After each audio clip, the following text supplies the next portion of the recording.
Friends, welcome to quick revision point. My name is Raksha Srivastava.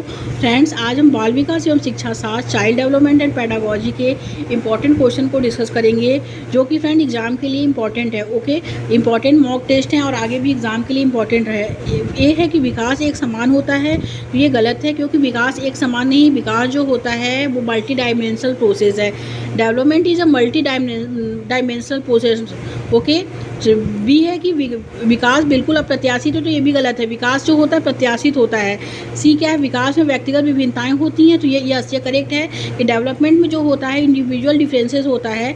And fourth है, विकास विशिष्ट से समान की ओर होता है, तो ये गलत है। ओके, तो इसमें राइट आंसर जो होगा फ्रेंड सी हो जाएगा। नेक्स्ट क्वेश्चन क्या है, स्कूल में मिड डे मील भोजन की व्यवस्था से छात्रों का बेहतर पोषण व स्वास्थ्य क्या होता है, सुनिश्चित हो सकता है। यस, बिल्कुल करेक्ट है कि स्कूल में से मिड डे मील भोजन की व्यवस्था से छात्रों का बेहतर पोषण व स्वास्थ्य सुनिश्चित हो सकता है। और तर्क आर कहता है, पर्यावरणीय कारक किसी व्यक्ति को आकार देने में कोई भूमिका नहीं निभाते हैं, क्योंकि विकास केवल आनुवंशिकता से निर्धारित होता है, तो ये गलत है। जो कि इन्वायरमेंटल फैक्टर जो होते हैं वो डेवलपमेंट में उनका पूरा रोल रहता है। ओके, और वो डेवलपमेंट जो है वो हेरिडिटी प्लस इन्वायरमेंट दोनों पे ही बेस्ड होता है। इसमें केवल दिया है हेरिडिटी पे बेस्ड नहीं होता है। ओके, केवल आनुवंशिकता पे बेस्ड नहीं होता है, तो ये गलत है फ्रेंड्स। तो राइट आंसर बस ए हो जाएगा ना। इसमें ए सही है लेकिन आर गलत है। नेक्स्ट क्वेश्चन, सामाजिकरण की द्वितीयक संस्था के रूप में स्कूल का क्या प्रमुख उद्देश्य है। स्कूल का जो उद्देश्य है फ्रेंड वो यह है कि परिवार का विस्तार, जिससे कि परिचित चीज़ों को आगे बढ़ाया जा सके। ओके, और सामाजिकरण में जो विद्यालय यानी स्कूल है वो द्वितीयक संस्था है, फैक्टर है।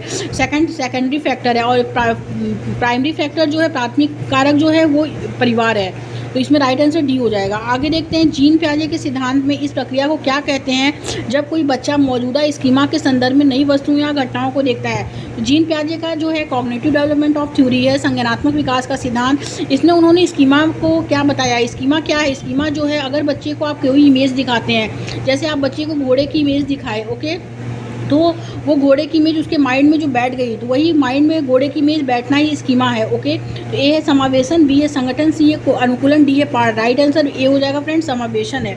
आगे देखते हैं, फिल इन दी ब्लैंक्स में बच्चे विभिन्न प्रकार की समस्याओं को सुलझाने के कौशल पा लेते हैं, परंतु निगमनात्मक सोच नहीं कर पाते हैं। तो इसमें जो है जीन पियाजे की 4 स्टेज होती है। सेंसरी मोटर स्टेज है, जो है संवेदी चालक अवस्था, जो 0 से 2 वर्ष तक होता है। और फिर होता है प्री ऑपरेशनल स्टेज, ओके, जिसे हम पूर्व संक्रियात्मक अवस्था कहते हैं, वो होता है, वो 2 से 7 वर्ष तक होता है।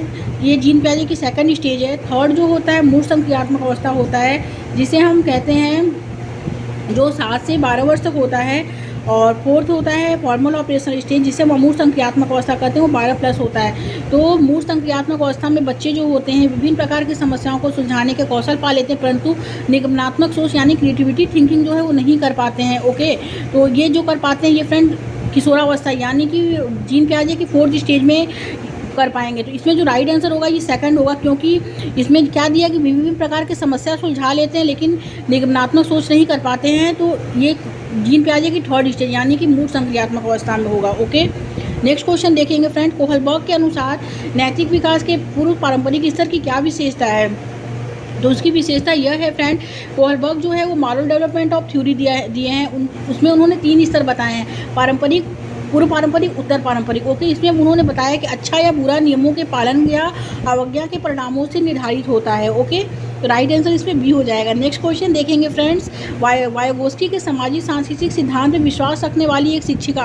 वायगोस्की जो है उन्होंने सोशल कल्चर थ्योरी दिया है, इन्होंने लैंग्वेज को फर्स्ट प्रियोरिटी दी है, फिर इन्होंने थॉट को सेकंड प्रियोरिटी दिया है। वही जीन पियाजे जो हैं वो फर्स्ट प्रियोरिटी थॉट को दिए हैं, सेकंड प्रियोरिटी इन्होंने लैंग्वेज को दिया है। तो वायगोस्की के सामाजिक सांस्कृतिक सिद्धांतों में विश्वास रखने वाला एक शिक्षिका को ये है, इसमें विद्यार्थियों के बीच अंतःक्रिया व संवाद को हतोत्साहित करना चाहिए। अगर विद्यार्थी में वाद विवाद हो रहा है तो आप उसको प्रोत्साहित करेंगे, ना कि हतोत्साहित करेंगे। ओके, तो ये गलत है। जरूरत पड़ने पर उपयुक्त पाठ देना चाहिए। सी है, विद्यार्थियों के व्यवहार को विनियमित करने के लिए इनाम व सजा का उपयोग करना चाहिए। ओके, एंड डी है, विद्यार्थियों को उद्दीपन व प्रतिक्रिया के बीच अनुबंधन स्थापित करने चाहिए के लिए प्रोत्साहित करना चाहिए।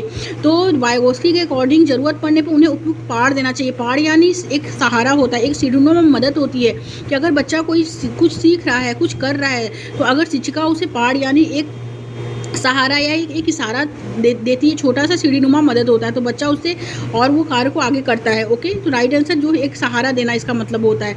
राइट आंसर बी हो जाएगा। आगे देखते हैं फ्रेंड्स, नेक्स्ट क्वेश्चन क्या है। लेव वाइगोत्स्की के सिद्धांत के अनुसार बच्चों व वयस्कों के द्वारा ज्ञान का सह निर्माण समीपस्थ विकास के क्षेत्र के जो होता है वो अंदर किया जाता है। ओके, राइट आंसर बी हो जाएगा। आगे देखते हैं, एक प्रगतिशील और बाल केंद्रित शिक्षा के अंतर्गत निम्न में से किसका स्थान नहीं है। तो स्थान नहीं है पूछा है, तो डिजिटल तकनीक व शिक्षण अधिगम सामग्री का प्रयोग ये प्रोग्रेसिव एजुकेशन में होता है। क्रियात्मक खेल होता है, खोज अनुभव सीखने पर बल में देना ये भी करेक्ट है, पॉजिटिव है।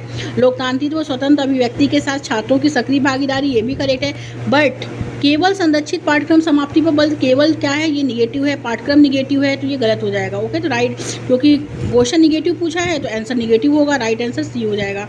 आगे देखते हैं फ्रेंड्स, मानकीकृत परीक्षणों के उपयोग से बुद्धि लब्धि IQ की अवधारणा जो है द्वारा बुद्धिमत्ता का पता लगाने में एक प्रमुख चिंता यह है कि क्या है, एक प्रमुख चिंता ए है, वे सांस्कृतिक रूप से निष्पक्ष नहीं हैं, वे केवल गुणात्मक विश्लेषण करते हैं, वे बुद्धि को व्यापक रूप से मापते हैं। एंटी है, वे व्यक्तिगत मतभेदों के लिए जिम्मेदार हैं। तो इसमें राइट आंसर ए हो जाएगा फ्रेंड। ओके, वे सांस्कृतिक रूप से क्या है, निष्पक्ष नहीं है, यही चिंता का है, यही प्रमुख चिंता है। ओके, राइट आंसर ए हो जाएगा। आगे देखते हैं फ्रेंड्स, कथन ए कहता है शिक्षकों को प्राथमिक माध्यमिक कक्षा में मुद्रित समृद्ध वातावरण नहीं बनाना चाहिए, गलत है, क्योंकि शिक्षकों को प्राथमिक माध्यमिक कक्षा में मुद्रित समृद्ध वातावरण बनाना चाहिए कि ना कि नहीं बनाना चाहिए, तो ये गलत है। और तर्क आर है कि भाषा का विकास एक जन्मजात क्षमता है, ये भी गलत है। तो ए और आर इसमें दोनों गलत है, राइट आंसर जो होगा डी हो जाएगा। आगे देखते हैं फ्रेंड्स, कथन ए कहता है लड़के व लड़कियां जेंडर उचित व्यवहार अपने जेंडर के वयस्कों का अवलोकन व अनुसरण करके सीखता है, तो ये करेक्ट है। और जेंडर पूर्णतः जैविक संरचना है, तो जैविक नहीं है, जेंडर जो है वो सामाजिक संरचना है, तो ये गलत है। तो राइट आंसर जो होगा फ्रेंड्स सी हो जाएगा। आगे देखते हैं, छात्रों के विविध समूहों के साथ बातचीत करते हुए एक शिक्षक को ऐसी चर्चाओं को हतोत्साहित करना चाहिए जो छात्रों को उनकी पृष्ठभूमि और अनुभवों के बारे में बात करने के लिए प्रोत्साहित करे। ओके, आगे देखते हैं फ्रेंड्स, नेक्स्ट क्वेश्चन क्या है, मूल्यांकन कैसा होना चाहिए। मूल्यांकन जो होना चाहिए, ए है स्वांगीण व समग्र होना चाहिए, बी है मानकीकृत व परीक्षा केंद्रित होनी चाहिए, योगात्मक व मानक संदर्भित होना चाहिए, शिक्षक केंद्रित व विच्छिन्न होना चाहिए। तो इवैल्यूएशन जो होना चाहिए वो स्वांगीण व समग्र होना चाहिए। ओके, राइट आंसर ए हो जाएगा।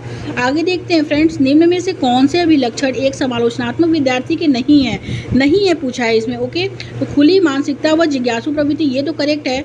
आंख बंद करके निर्देशों का पालन ये क्या है, ये समालोचनात्मक यानी क्रिएटिविटी स्टूडेंट के ये जो है ये अभिलक्षण नहीं है। ओके, राइट आंसर इसमें बी हो जाएगा।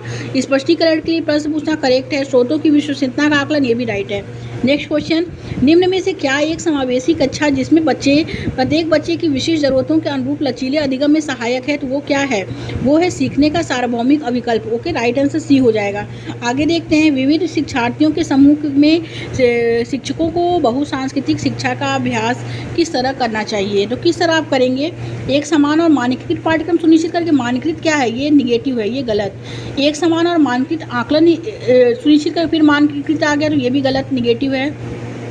बच्चों की सांस्कृतिक पृष्ठभूमि के आधार पर अलग अलग संकाय बनाकर आप अलग अलग संकाय बनाएंगे पृष्ठभूमि पे, जो ये गलत है।